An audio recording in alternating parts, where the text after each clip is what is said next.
What's up, witches? I'm Allie, aka BronxWitch. If you don't know who I am or what I do, check out my other videos and catch up because this is a very unplanned, probably totally unedited, impromptu witching in the city. I like to show you guys sometimes when I go around New York City doing various witchy things, visiting various witchy places. And today I got an interesting mission that I'm going on, so I thought I would let you guys in on it in case you're curious what it's like when a working witch gets one of these calls. So one of my besties, who is not a practitioner, called me to let me know that she and some friends who are also not practitioners are going to be spending the night in a haunted hotel and are going to be using a Ouija board to try to communicate with the spirits there. Yeah, so no judgment here. I do not judge. I am just here to help. So she asked me if there were some things that she could do to protect herself, to, increase the chances of some positive spirit communication, and just making sure that she, understood spirit communication etiquette and all that good stuff. And as I was talking to her, I realized that there were a couple of things that she might want to have on hand in order to, cleanse, protect, banish, thank, etc. So I am running over to my shop, BronxWitch HeadQuarters. We're not open today. It's a Monday, but I'm going to pop in there. I'm going to grab her some things, and then I'm going to head downtown to drop them off for her because she's doing this tonight. So I figured I would take you guys with me to the shop, show you some of the things that I think someone who's about to try spirit communication, should have with them. And then we're going to go drop it off for her together. So yeah, I figured you could come along. We're witching in the city. Here we go.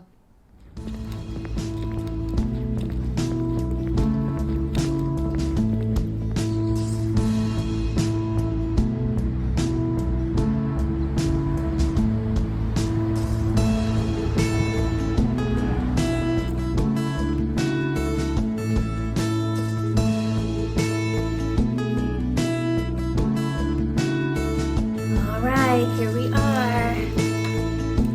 We are at HQ. We're closed today, so I'm just gonna throw on some lights. We're gonna grab some stuff. I'm gonna show you what I'm getting, and we're gonna get out of here.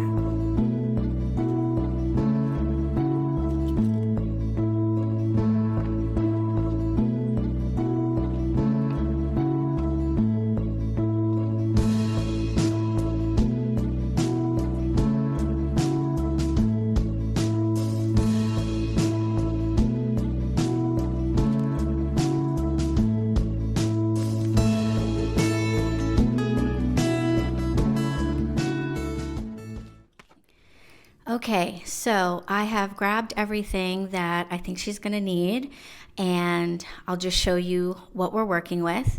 But basically, when it comes to spirit communication, I think the three things to keep in mind are cleansing, protection, and thank yous / goodbyes.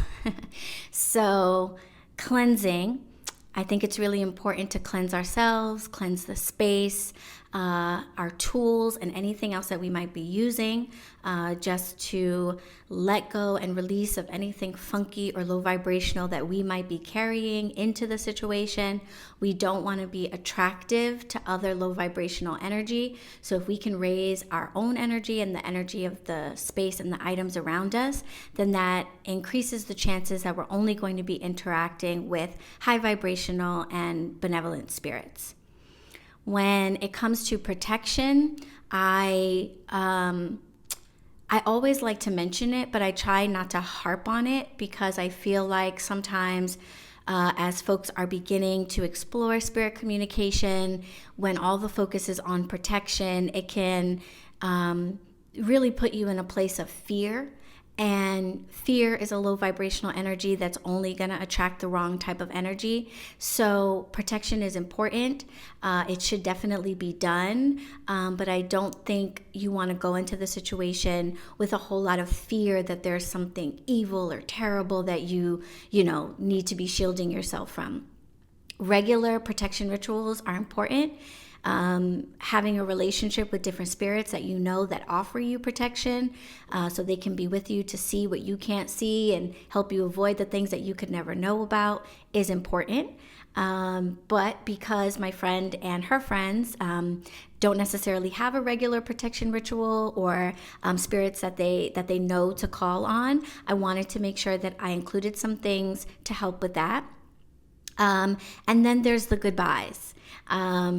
If you interact with spirits that you were not trying to interact with, that were not friendly, or that were scary, then we want to say goodbye by getting rid of them. And if we interact with spirits that are friendly, they come through and they deliver us messages, or we just have a really cool experience with them, then them we want to thank. So I've included some things to help her banish and also thank spirits depending on how this all turns out. So here's what we're working with. In terms of cleansing, I am giving her some Florida water, and I'll be instructing her to cleanse all of her tools, the Ouija board, the planchette, the table they'll be using, their hands, their feet, cleansing themselves before setting up their circle and getting into the situation. So you've got some Florida water for cleansing. Then we've got candles here. I'm giving her a white and a black candle. I like to light one of each when I'm doing spirit communication to balance out the energies. I like to keep one of the candles within the circle with me and the black candle outside of the circle, drawing negative energy outside of the circle and positive energies into the circle. So I am making sure she has one of each. Then in terms of protection, we've got some ritual sea salt here. I'm going to be instructing her to make a salt circle around them while they work to help keep low vibrational energies out of the space. That's just kind of for everybody and the whole space. And then she was asking me for personal protection. So I have a big piece of raw tiger's eye that I'm going to give her. Tiger's eye has really been calling to me this week in particular. It's a protective stone that I always keep on me. One of my bracelets is tiger's eye, so I wear it every day. But we happen to be in the middle of Navratri right now, which is a 9-day celebration of the divine feminine, of the goddess. And tiger's eye just always seems to call to me whenever I'm really tapping into my divine feminine or working with goddess energy. It's a very motherly and protective energy that I get from tiger's eye. She's very wise, always looking out for dangers, ready to pounce when necessary, but otherwise really nurturing and loving and welcoming. And she just kind of stood up when I was talking to my friend and was like, me, send me. So I was like, okay, I've got tiger's eye at the shop. Let me get you some of that.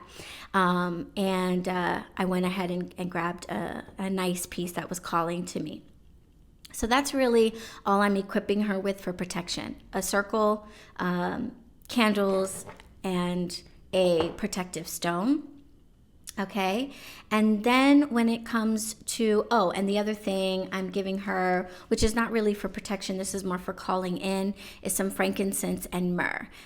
This, in addition to the white candle and the glass of water that I'm going to have her set up, is going to help to draw in spirit communication, and the spirits of the dead, etc., whoever else she might be looking to speak with. Okay.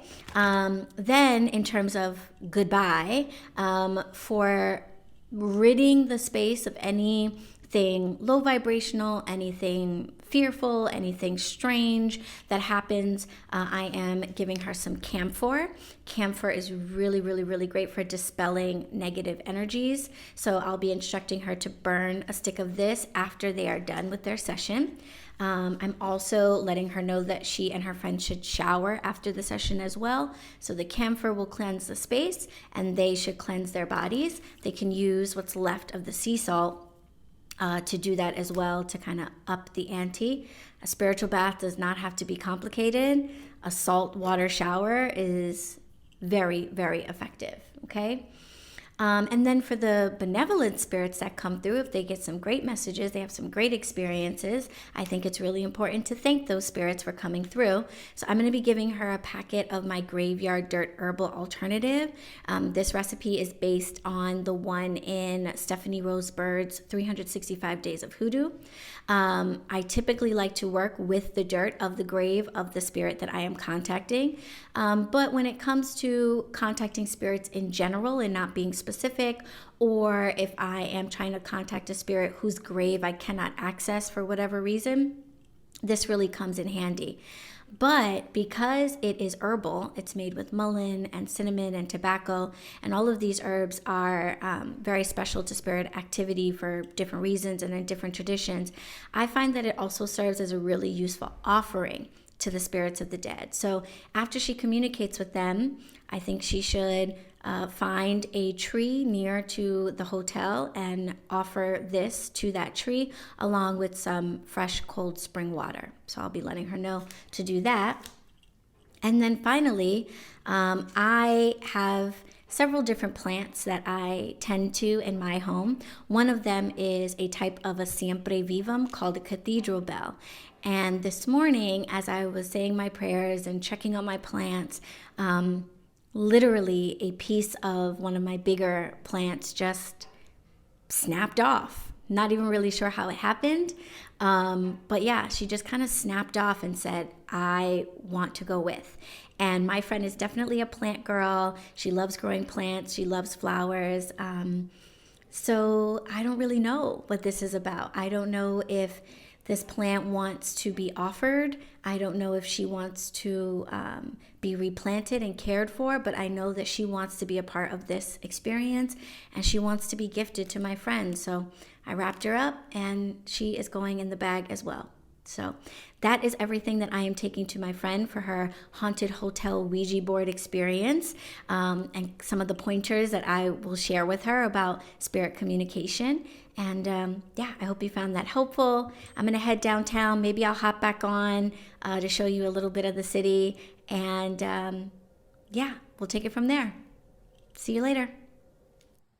I forgot to mention that she also asked me for an order of my Bye Bye Blues tea. And I think this is the perfect tea for them to enjoy together after everything is done, because it's a mood elevator. It will help lift any anxiety or like icky feelings that they might have after the experience.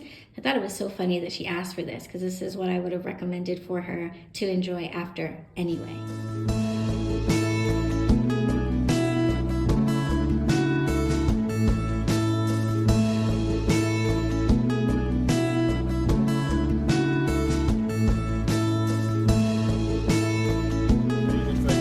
Witches, drop off successful. She has everything she needs. I also typed up like a bunch of instructions, basically the stuff that we talked about in the shop. So she and her friends are about as prepared as I could make them for some Ouija board fun. So thank you guys so much for tuning in to this Witching in the City with me. A little impromptu, a little unedited, a little crazy. Hopefully you got the gist of what it's like to be a working witch in the city when one of your friends calls you for a little magical / spiritual intervention. So thanks so much guys for tuning in, and I will catch you in the next video. Make sure to like this, reshare, comment, do all of that good stuff. And I don't know when I'll be doing another Witching in the City, because it just kind of depends. So you might also want to hit the subscribe button and click the bell so you're notified the next time I do one of these. Thanks again for tuning in, guys. I will catch you all in the next video. Blessed be.